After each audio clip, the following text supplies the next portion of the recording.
Good evening, everybody. My name is Frank Sullivan. I am the co-founder and Chief Medical Officer at WHYZE Health, a company formed in Ireland 4 years ago.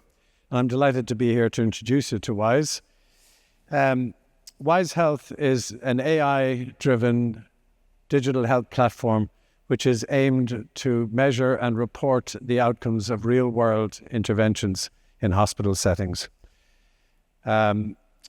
We formed 4 years ago. But our co-founding team is on this slide, and we bring a significant amount of experience to our task.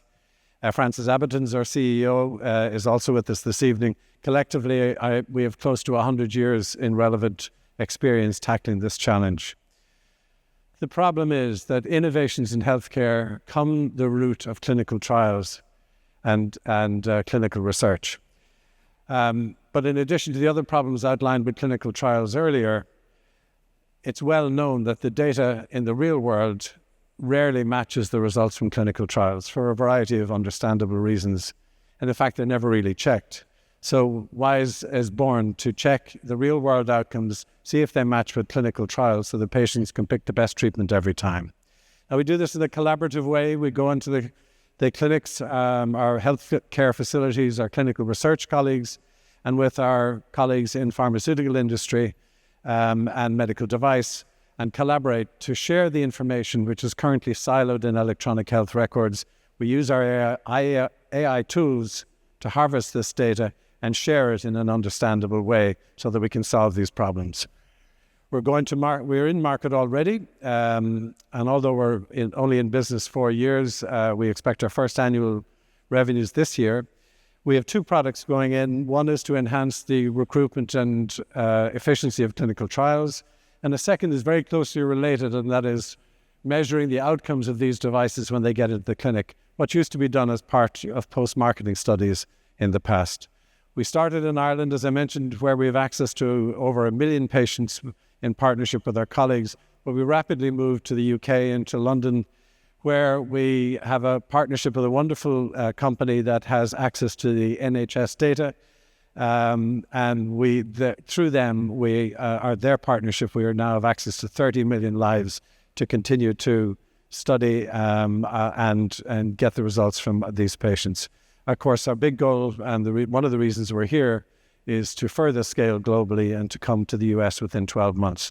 A quick word on our commercial strategy. We do not believe that patients need to pay for this platform, nor do we believe that the healthcare providers need to pay for it. We think the pharmaceutical companies, med tech companies, have ample interest in seeing this data shared across, and by curating this data with them, we should be able to achieve the results we desire. We're already well underway. In fact, we think we're ahead of our milestones. The platform is built. It's being deployed in the UK as we speak. The plan in the next 12 months to scale and grow and get to the US hopefully within a year. The market is worth chasing. It is huge and growing, and we project a very healthy return for WHYZE if we do our job right over the coming years.